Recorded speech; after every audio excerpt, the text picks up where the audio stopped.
Hey guys, in today's video I'm going to talk about an interesting problem that every Power BI developer or a developer who is trying to integrate with Power BI might have faced at one point of time.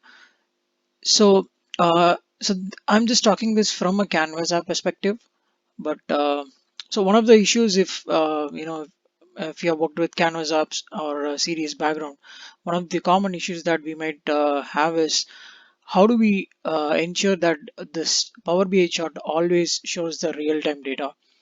So that's one of the key challenge that typical Power BI chart on a Canvas app would face. Though there are other ways of handling this, like we have a direct query which is in preview mode, and you can even do this via Power Automate. So though there are other options, in today's video I'm going to talk about how we can do this with click of a button. So basically what we are trying to do here is we have a Power BI chart, and then on click of a button I would just probably refresh the data set so that it would just show me the latest data that I have.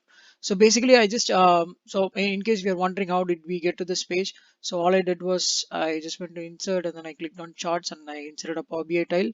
And so once you do that, you will get all these options where you can select your workspace and the dashboard and tile. So basically for you to embed a Power BI chart into a Canvas app, it needs to be pinned to a dashboard.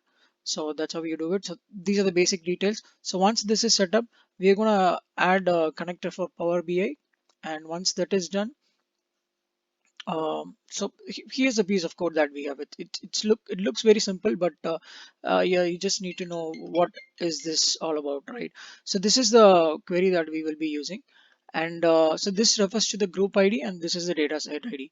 In case if you're wondering how do I get this, if you log into your Power BI workspace, so this is my workspace, and if I click on this workspace, so this is going to give me the group ID that I'm looking at. And for your data set ID, you're just going to click on the data sets here, and then this is going to be your dataset ID. Right, so once all that is done, once we get the group ID and the uh, dataset ID, so this is what I'm doing. So I have this in the play mode, and if you can see this, let's take this Countess of Pharmaceuticals, right? So this is right now it's showing a revenue of 50,000.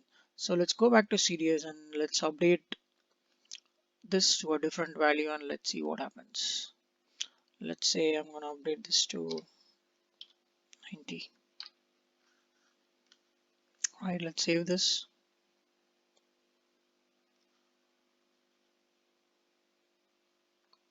Let's give it a second to save. Okay, once this is saved, we're going to come back to the uh, canvas up here, and I'm just going to click on this. So right now you can see that the countess is looking at here, and this is showing a value of around 50. And let me click on this button once. You can see that it's trying to integrate with Power BI, and you still don't see the output here. But if we go back to the Power BI and click on the settings gear icon, and then click on settings again, if you go to data sets, so this is where you can actually see the history of all the refreshes that you have received.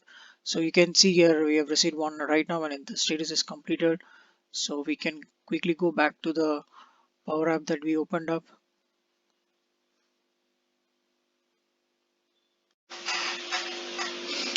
Okay, so it basically kind of took me probably around a minute to just show me the updated data. So as you can see here, it was 50 before, and now it just increased it to 90K. And if I look at this, this also tells me that it's completed. So probably depending upon your internet connection, you might have to wait for a minute or so, but that should work. In case if you still don't see the data changing, probably try refreshing the app, the entire Canvas app, and then that should show you the latest data. Thanks for watching this. I'll see you again soon on another video. Bye bye.